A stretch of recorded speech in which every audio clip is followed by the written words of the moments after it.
What's up, everybody? Here we are again at the Closet Studio. This is theZim's Video Journal, episode 16.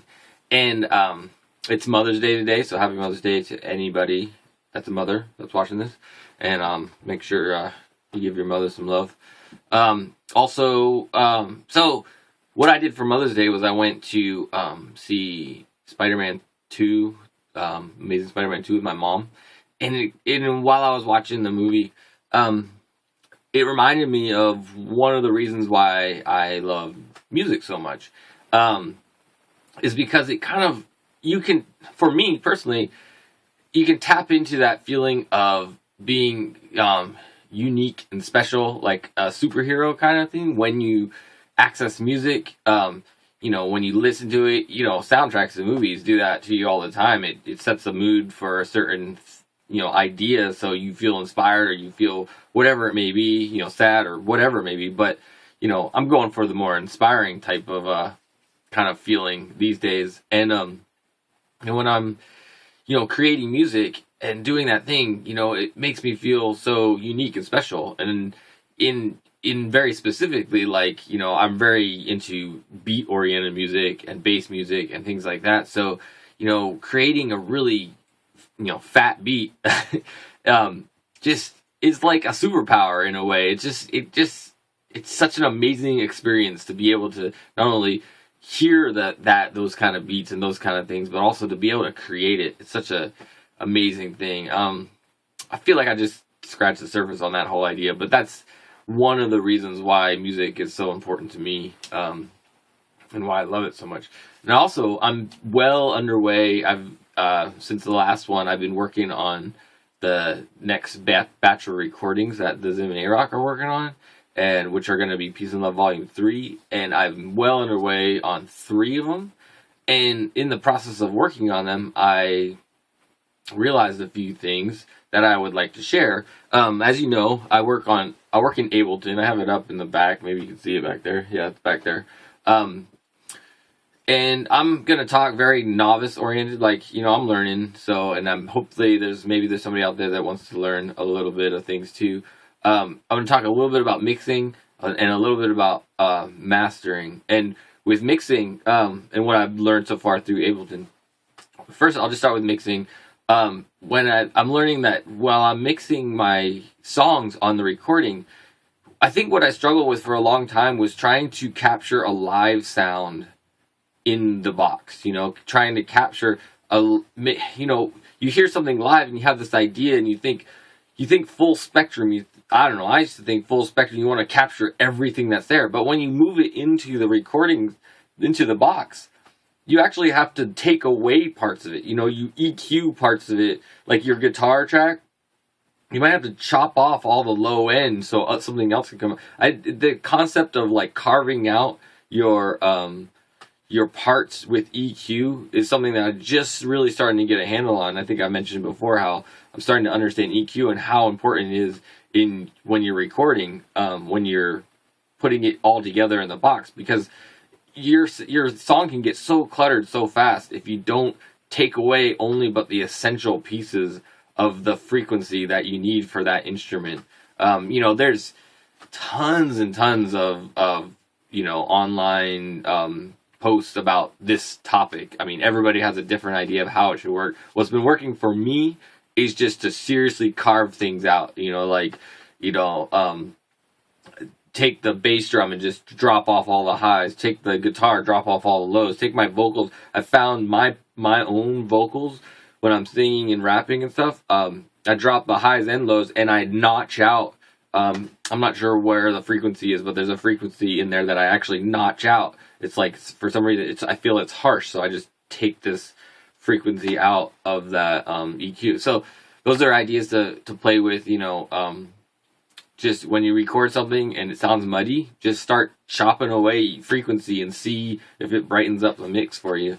That's one thing. And the other thing I want to talk about, which is the kind of mastering idea, which I'm still trying to get a handle on, but my goal is to be able to master my own stuff and have it hold its own against what is out there. There's this whole argument. Some of you may have run into already this idea of the loudness wars and all that stuff. Like contemporary popular music is way too loud in the mastering process. That's where it happens, is they boost the signal so loud that you start to get distortion and you start to get things, and just, you know, it's an endless conversation. But the reality is most commercial music and most music that you're going up against is that way. So as a home studio and you make your thing, if you want to stand out, if you want to try to sound as good as you can, you have to, I feel like you have to play that game a little bit. And that's what I'm doing. I'm trying to play the game and trying to figure out how I can master my own music in such a way that it holds up against, you know, and anything else that's out there. You know, if somebody puts their song on their iTunes, you know, and your song comes on and it's like way quieter, you know, it's not, it just doesn't, I don't think it sounds as professional, to be honest, you know.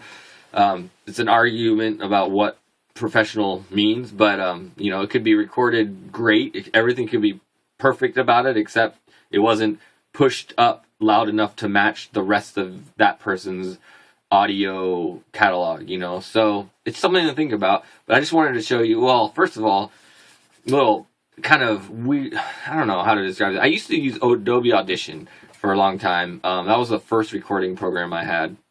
And I went on the Audition forums and I was like, how do you master, you know? And all I got back was, well, every song's different. Every song's different. And I'm like, I get it, but where do I start? You know, nobody was helpful. It felt like it was like they coveted their own ideas and you had to be this guru to understand it. But it's not really that complicated in my opinion. There's some pretty darn basic principles of mastering your song that can get you your foot in the door, and that's basically where I am. I'm in the basic principles and it's working for me right now. I'm gonna try to bring the camera over here so you can see what I'm doing. So here's Ableton, and this is my master track on the bottom. In Ableton itself, the bottom you know, whatever box is the master line, and then in that master line you can drop things in it. You go to your you know, audio effects and whatever, and you can drop over whatever audio effects you want. And what I've been using is, the first box is I have an EQ. The second box is I have the glue compressor, which I've pretty much been exclusively using the glue compressor for all my compression that I've been doing. Like I said before, I don't fully understand compression, but I know it enhances the sound, so I'm fine with that. And then there's this one called Utility. What's it called? Just Utility. Drop that in there, and that one can give you the stereo expander option, which is really nice to have. And then basically the last thing I have is the hard limiter, and that's what really boosts your sound, boosts it up to kind of competing with, you know, commercial songs that are out there, songs that are done in professional studios and whatnot. So basically, I mean, EQ is pretty self-explanatory. I think most of you probably understand what an EQ is. This is a parametric EQ, and you can drop in dots, and you can just manipulate the EQ so it starts to sweeten up your sound. What I know about myself when I'm, you know, mixing my song, is I tend to mix bass heavy. So in my mastering process, I've been finding that I'm actually tend to remove bass from my master, all my master track. And then the compression, I throw a little compression on there, and it you know, that just kind of glues, I don't know, kind of like smooths out the whole song. You know, it kind of brings up the bottom and brings down the top a little bit, and it just kind of helps smooth it all out. Like I said already, the stereo expander is really good because it's, you know, you've already panned all your channels and done all that stuff, but this is just like a little sweetener. It's just something that just kind of gives it this little bit of width to your song, which is really cool. I mean, check it out when you hear it. You'll understand what I'm talking about. And then this hard limiter is like I said already, this is what gives you what will compete with everything else that's out there. Just basically what it does is you just keep cranking up that knob until it starts to distort, essentially, and then bring it back down, because it's raising the volume of your entire song and making a hard limit that it will never go past the ceiling of it's set, you know, the default setting right now is negative 0.30 dB, and you can change wherever you want your ceiling to be. You know, everything else will be pushed up. Everything that's lower will get pushed up, and things that are already high will just won't be allowed to get any higher. So it's one of those things. It's an interesting process because I'm gonna move this camera back, but so it's not so shaky anymore. But it's an interesting process when you're using that hard limiter. When you're mastering your track, it's nice to understand these processes. Maybe eventually down the line you'll want to send it out to get professionally mastered. But if you can kind of mess with it on your own, you can understand what's going on in your mix. Because what I've discovered is I throw on the master track, and then there's things that are happening in the mix that, oh, I need to actually go back to the mix and make adjustments so my master can come out better. I mean, you can do a lot on the master track. There's all different kinds of things you can do. There's multi-band compressors. There's so many things, but I feel like this is a pretty basic starting place. And if you're using Ableton, then this would be a great place. Throw those things there and see how it works for you. They do have a bunch of pre-made master tracks, but I don't know, I kind of like to understand a little bit more about what I'm doing in terms of each individual box, because the ones they have are chained together in a way that it's too complicated for me. So I'd like to break it down a little bit simpler. But that's about it right now. We got 3 of the songs. I'm well underway on 3. I'm really pretty excited about them, and like I said, I'm still trying to master this idea of mastering, because I believe it is possible to compete against a professional studio, you know, big budget studio at home, because when you boil it down, it's all a bunch of ones and zeros, because everything's digital music these days. No matter where along the pathway, there may have been recorded analog. Something might have been analog somewhere along the way, but eventually it goes into your iTunes, or it goes into your digital music library, and eventually it just all becomes ones and zeros. So with that in mind, it's like it should be possible to fake it, really. I understand there's probably a lot of, you know, depending on how much money you spend on stuff, there's probably better algorithms and better things like that run these programs,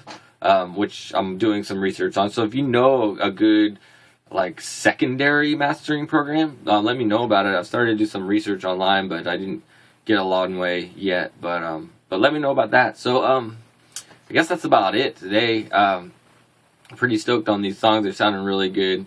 The other thing, so just real quick, the other thing I'm doing when I'm listening to my songs, when I'm listening to the master, is I'm taking reference tracks. And I got my reference tracks right now are Tegan and Sarah's Closer and Talib Kweli's, what is it called? Let me pull it up real quick. Get By. Those are my 2 reference tracks, because our sound kind of has that pop, housey, electronic, but also has a hip hop flavor too. So I just kind of bounce between those 2 tracks and listen to where I am. And, you know, those 2 tracks on my iTunes, when I listen to it on my iTunes versus the songs that I'm doing, are you can tell the difference. They're hotter. But, you know, so it's like I'm still working on it. So anyways, those are some ideas to work with. So hopefully it'll be helpful to you. Thanks for watching. This is theZim's Video Journal episode 16. And it's Mother's Day, so happy Mother's Day, everybody. All right, have a good night.